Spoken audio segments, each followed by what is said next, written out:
大家好啊，又嚟到濕濕碎碎嘅第二集啦。製作呢條片嘅日期咧就係2012年12月20號，同近排傳得好痕啦，所謂嘅世界末日嘅時間咧非常之接近啊。如果大家都有睇新聞嘅話咧，應該都會知道最近咧喺世界唔同嘅地方咧，因為呢個世界末日嘅傳聞啦，都引起唔少嘅恐慌。譬如話有啲國家嘅人去搶購食物啦，有啲更加誇張嘅就係咧，大陸有啲人係月薪揾幾萬蚊嘅，咁但係因為佢太相信世界末日啦，跟住佢就走去辭咗份工啦，橫掂末日咯，點解要翻工咧？就跌埋心水咧，玩埋佢。更甚者咧，有人去碌爆自己張 credit card 啦。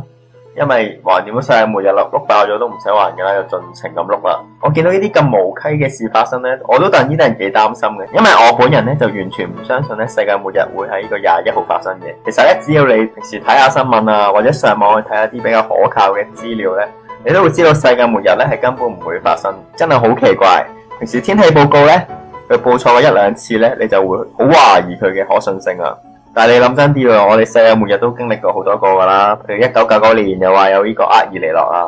之前2003年都傳過有世界末日啦，唔單止一兩次嘅，仲有好多次嘅，但係都冇發生過。明明都有咁多次流料啦，咁點解都係有人相信2012世界末日啲咁無稽嘅嘢嘅咧？其實人咧真係一種好難明白嘅動物咯，一啲好簡單易明嘅嘢咧，佢哋一定唔聽㗎喎。譬如話吸煙危害健康啊，醉酒駕駛係好危險㗎，又或者吸毒啊，即係不可一不可再啊，呢啲一定啱嘅説話，大家有明嘅咁就唔聽喎。咁但係又會信啲好虛無縹緲嘅事啊，即係咩馬文明啊，咩隕石撞地球啊，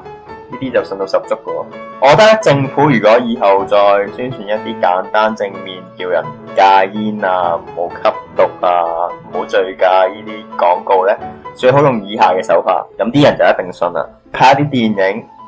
去同一啲似是而非嘅傳說咧扯上關係咁就得噶啦。譬如話巴比倫滅亡係因為啲人吸毒啊，即係邊個法老王係因為吸得太多煙生 cancer 死啊，阿特蘭提斯嘅陸沉係因為太多人醉駕撞車啊，將呢啲拍成電影，再加一啲似層層好似真嘅歷史背景啊，咁信嘅人咧就會大幅提升啦。